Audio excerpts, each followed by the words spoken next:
बच्चों, कैसे हैं आप लोग। आशा करती हूँ कि आप सभी अच्छे होंगे। बच्चों, शुरू करते हैं आज का अध्याय, ऑस्ट्रेलिया का राष्ट्रीय पशु कंगारू।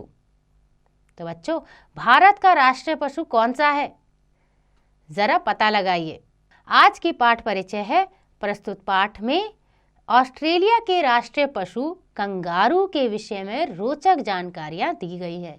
यानी कि ऑस्ट्रेलिया जो देश है उसका राष्ट्रीय पशु क्या है, कंगारू।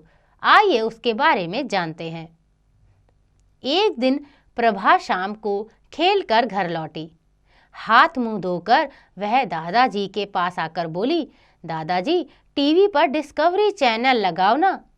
प्रभा को दादाजी के साथ बैठकर यह चैनल देखना अच्छा लगता है। उसे जानवरों से बहुत लगाव भी है। तो बच्चों, आप सभी को पता होगा कि डिस्कवरी चैनल में जानवरों के बारे में बताया जाता है। तो यहाँ पर प्रभा को भी यही सब बहुत पसंद था। चैनल लगाने के साथ ही दादाजी ने बताया, आज कंगारू के बारे में बताया जाएगा। कार्यक्रम में बताया गया कि कंगारू ऑस्ट्रेलिया में पाया जाने वाला पशु है। यह ऑस्ट्रेलिया का राष्ट्रीय पशु है। इसके पेट के निचले भाग में एक विशेष प्रकार की थैली होती है। इस थैली में यह अपने छोटे बच्चों को रखता है। किसी और पशु के शरीर में ऐसी थैली नहीं होती। टीवी स्क्रीन पर कंगारू को भागता हुआ देखकर प्रभा को बहुत आनंद आ रहा था। यानी कि जब कंगारू टीवी में भाग रहा था उछल उछल कर, तो प्रभा बहुत खुश हो रही थी। आगे क्या हुआ?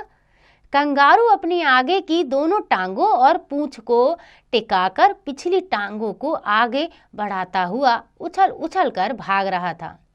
तभी कुछ विज्ञापन आने लगे। प्रभा चहकते हुए बोली, अरे वाह दादाजी, यह तो बहुत अनोखा जीव है। यानी कि ऐसा जानवर तो मैंने पहले कभी नहीं देखा।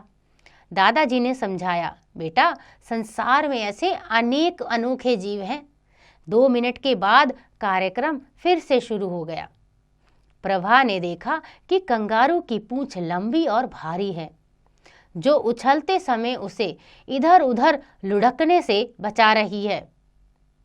तभी कंगारू अपनी पूंछ को कुर्सी की तरह टिकाकर बैठ गया। प्यारे प्यारे 2 बच्चे उसकी जेब से बाहर झांक रहे थे। तो बच्चों, यह देखकर प्रभा को बहुत मजा आ रहा था कि किस तरह कंगारू की पूंछ उसको लुढ़कने से संभाल रही है। आगे बताया गया कि कंगारू के बच्चों को जॉयस कहा जाता है। कंगारू प्रायः झुंड में रहते हैं। झुंड का नेता एक बड़ा कंगारू होता है। यह प्रायः घास पात और फल खाते हैं।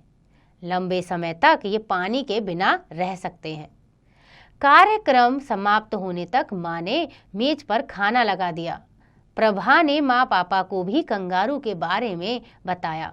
पापा बोले, ऑस्ट्रेलिया के हवाई जहाज़ों पर भी कंगारू का चित्र बना होता है। प्रभा ने कहा, पापा अगली बार मैं भी आपके साथ ऑस्ट्रेलिया जाऊंगी।